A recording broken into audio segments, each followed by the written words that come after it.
opérateurs en service en ligne intéressants, il y a Stripe qui est un des acteurs majeurs. Donc on va parler de Stripe. Donc il permet d'accepter des paiements et bien sûr toutes les cartes bancaires classiques, du Visa, de la Mastercard, de l'American Express. Il va également permettre d'accepter des paiements avec des monnaies alternatives comme Apple Pay, Alipay, Samsung Pay, enfin tout type de monnaie.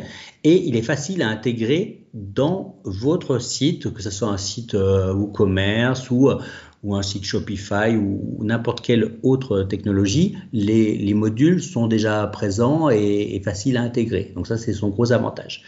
Il y a quand même des frais de transaction, donc il faut bien analyser. En fonction de si votre client vous paye avec une carte européenne ou une carte non européenne, il y a on va dire des frais fixes et un pourcentage qui peuvent être différents.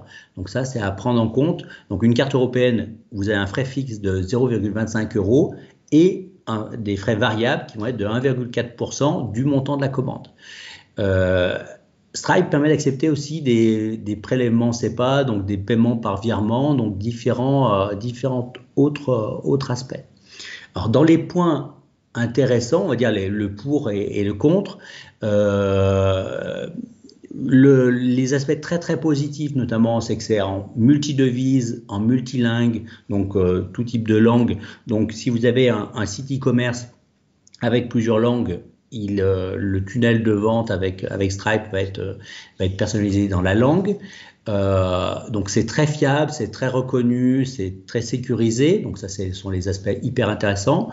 Ça accepte de nombreuses monnaies locales, donc ça peut être intéressant si vous faites de l'international. Ça permet de gérer des virements SEPA pour recevoir de l'argent. Donc ça peut toucher, notamment quand vous êtes en clientèle B2B, c'est un avantage.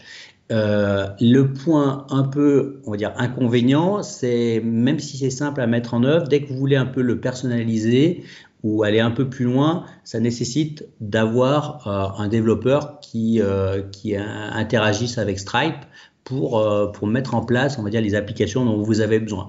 Donc que ce soit ou votre prestataire ou un développeur chez vous qui puisse l'adapter. Donc c'est quand même simple, mais dès qu'on veut aller un peu plus loin que le fonctionnement usuel, dès qu'on veut exploiter un maximum des fonctionnalités, ça nécessite un peu de développement.